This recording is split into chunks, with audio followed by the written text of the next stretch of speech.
Hello all. So today let's solve this question, which is minimum absolute difference in a binary search tree. Okay. So what they're asking us to do is, given the root of a binary search tree, return the minimum absolute difference between the values of any two different nodes in the tree, right?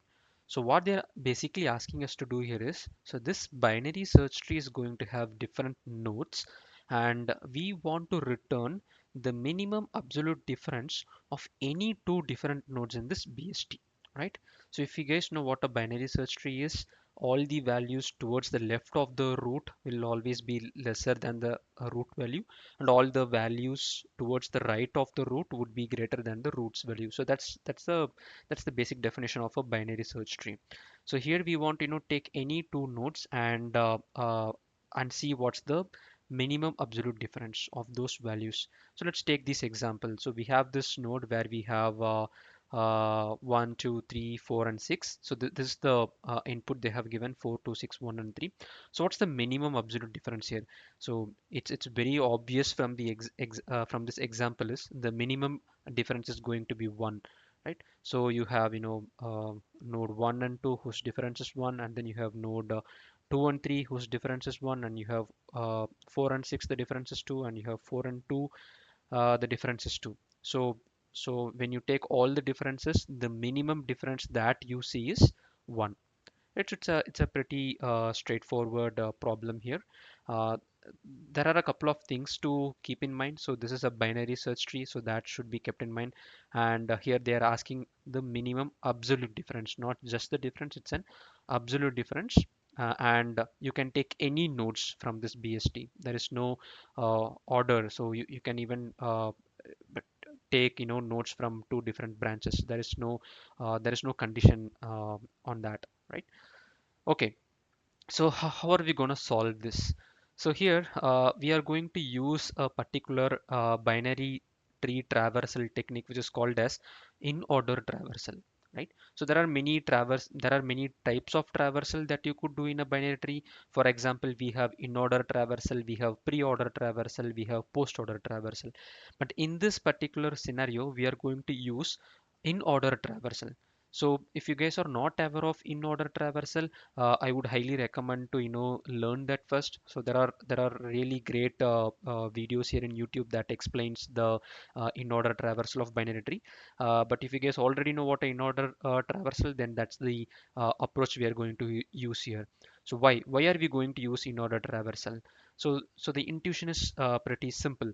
So whenever you do an in order traversal of binary search tree and print the elements, the all the elements would be printed in sorted ascending order.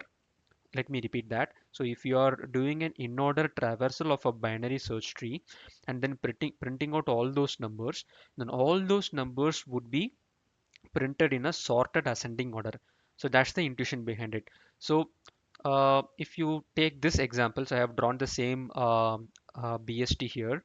So if you're doing an in order traversal, then this is how the elements are going to be printed. So first you will have 1, then 2, then 3, then 4, and then 6. So if you guys are not aware of in order traversal, on a high level, what we do is we always print the left uh, left node first, then we print the root node, and then we print the right node, right? So if you look at this example, we do a recursion. So we start from the root, we go left, we go left, we go left, and finally we reach this leaf node.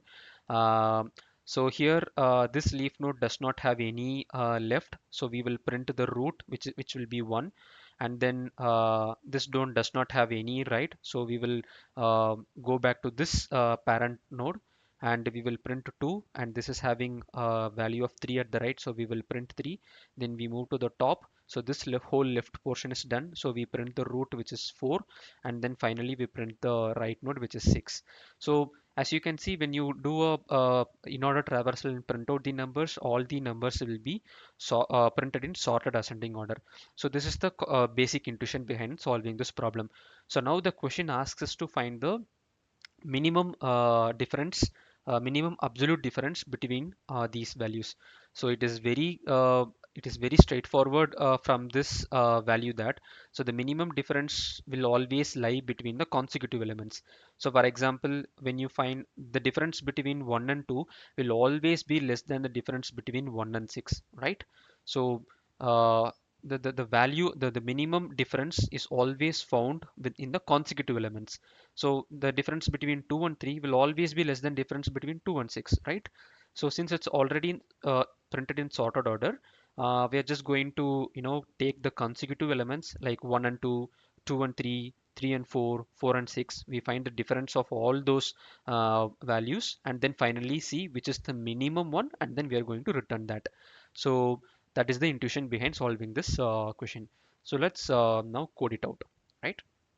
Uh, so what I'm going to do is I'm going to have a couple of global variables here. So I'm going to have a value for min. I'm gonna initialize the as integer dot max value. So this is a common technique, guys. Whenever someone asks us to find you a minimum value, then you initialize that with maximum value of integer. And if someone asks you to find a maximum value, then you initialize that with a min value of integer. So that's a common technique we do, right? So here they're asking us to find the minimum value, so I'm just initializing it with the maximum value first. So before we go to the implementation, let's uh, try to code out that recursion technique that I talked earlier. So what I'm going to do is I'm going to have a in order traversal here. So I'll just name the method as in order traversal, and I'll get node here. So as I mentioned earlier, in order traversal, we print the left first, then we go to the root, and then we go to the right.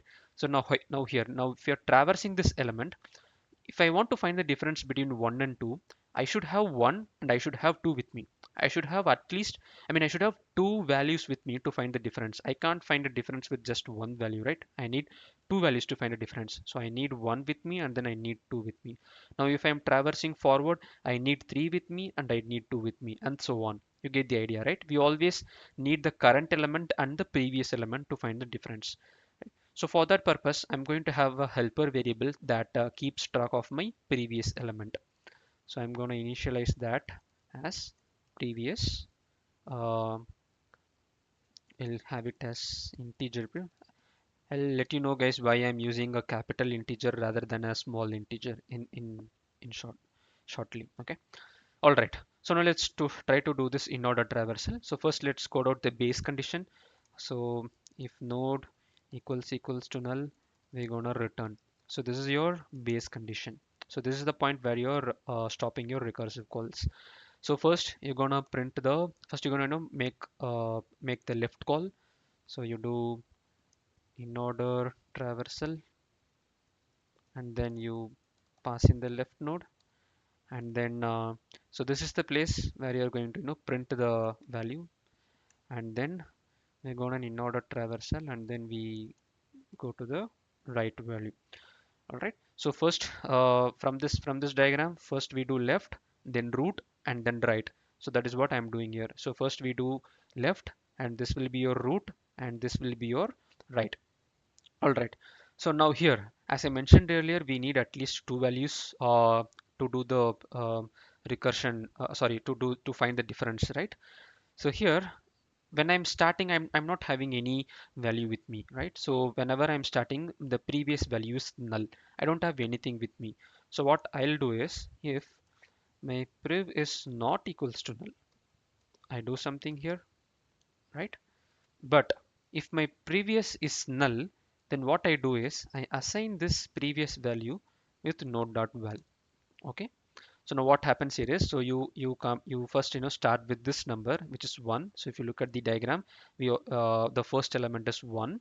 So 1 comes here, and then we see the previous value as null. So this condition fails.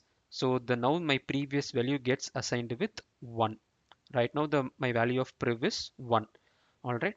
Now when you come to the second element, which is going to be 2, right? Which is going to be 2. Now previous value is not equal to null because we have already assigned a value of 1 to priv. It is no longer null.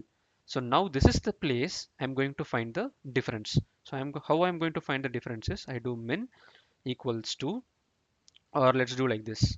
We're going to find the difference math.abs. Why math.abs? Because we want the absolute difference, right? Math.abs. So my previous element minus my current element, which is node.val. So this is how I'm going to calculate the difference. But what do I need? I need the minimum absolute difference. So what I do min equals math.min of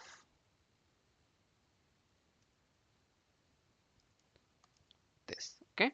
So I have initialized minimum value to be integer dot maximum, which is the most maximum value of integer range. So what is the minimum value of this and this is obviously going to be this during the first time, right?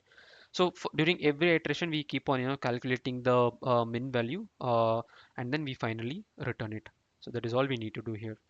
So let's do one in order. Let's call this method root, right? And then let's finally return min. So that is all you need to do. Let's run this code.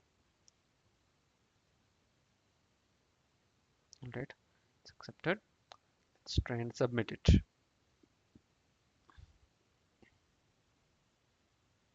All right. So yeah, this is the concept, guys. So hope this was clear. If it is not clear, please let me know in the comments. I'll try to do better next time. All right. Thanks, guys. See you again in next video. Bye bye.